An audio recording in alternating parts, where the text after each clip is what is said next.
సభని ప్రారంభించే ముందు రెండు విషయాలు కొన్ని మీతో మాట్లాడాలనుకుంటున్నాను. నేను ఏంటంటే నిన్న సభలో జరిగినట్టు సంఘటన మీ అందరూ చూశారు. నాకైతే చాలా బాధ అనిపించింది. ప్రజాస్వామ్యంలో మన రాష్ట్రంలో ఉన్నతమైన సభ ఈ సభ. ఆ సభకి ప్రసంగించడం కోసం ముఖ్య అతిథిగా గవర్నర్ గారిని అతిథిగా మనం ఆహ్వానించుకున్నాం. అతన్ని గౌరవించవలసిన బాధ్యత అందరూ సభ్యులందరూ ఉంది, మీ అందరికీ తెలిసిన విషయమే. అటువంటి గవర్నర్ గారు ఉపన్యాసం చేస్తున్నప్పుడు నిన్న జరిగిన సంఘటన సభ్య సమాజం సిగ్గుపడవలసిన విషయం నేను భావిస్తున్నాను. నిన్న జరిగిన సంఘటన మీరు కళ్ళారా చూశారు, మీరు అందరూ కూడా, మీరే కాదు ప్రజలందరూ చూశారు. ఒక ముఖ్యమంత్రిగా పనిచేసిన వ్యక్తి, ఒక పార్టీకి అధ్యక్షుడిగా ఉన్న వ్యక్తి, పార్లమెంటు మెంబర్గా కూడా పనిచేసిన వ్యక్తి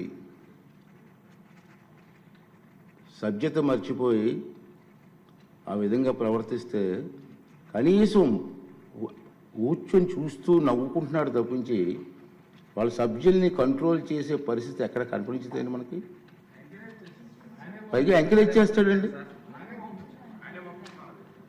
ఇది సాంప్రదాయం అండి, ఇది సాంప్రదాయం అంటారా? సాంప్రదాయం ఏంటండి? ఒక ఉన్నతమైన వ్యక్తిని అగౌరవపరిచే విధంగా ప్లే కార్డ్స్ పట్టుకొని రావడం, కాగితాలు చింపి పోడియం మీద విసిరారు.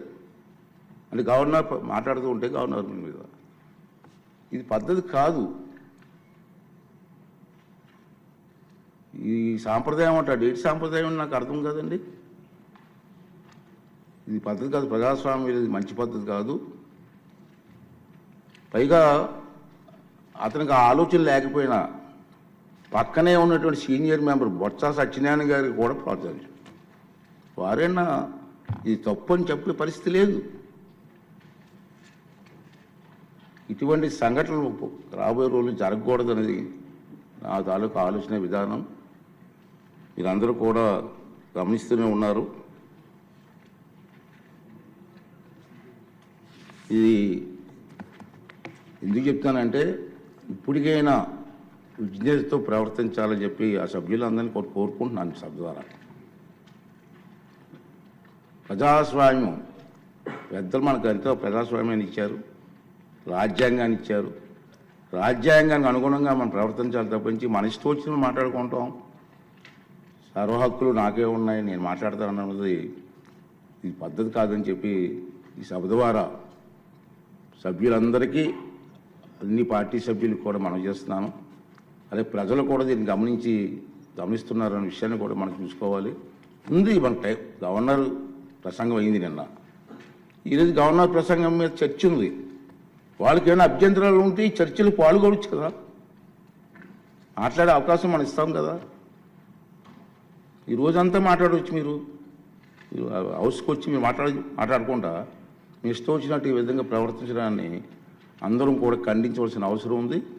ఇటువంటి సంఘటనలు రాబోయే రోజుల్లో జరగకూడదు అనేది నా తాలూకు అభిమతం. సుమన్ టీవీలో మీ పర్సనల్ అండ్ బిజినెస్ ప్రమోషన్స్ కోసం కింది నెంబర్కి కాంటాక్ట్ చేయండి.